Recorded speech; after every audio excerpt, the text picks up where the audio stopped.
আলাইকুম গাইস।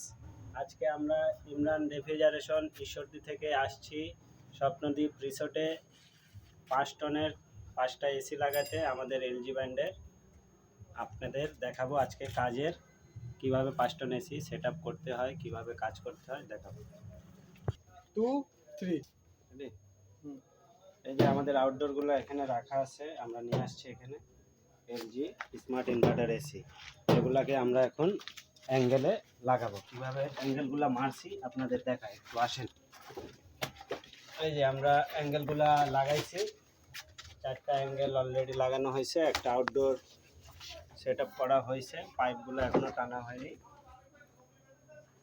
আমরা পাইপগুলার সেট আপও আপনাদের দেখাবো, ভিডিওর সাথেই থাকেন, ভিডিও কন্টিনিউ থাকবে, সমস্যা নেই। আপনাদের পুরো সেট আপটা আমরা কীভাবে করতে হয় দেখাবো। চলেন আমরা আসেন, আমরা এবার স্বপ্নদ্বীপ রিসোর্টের ভিতরে যাচ্ছি, আপনাদের দেখাবো।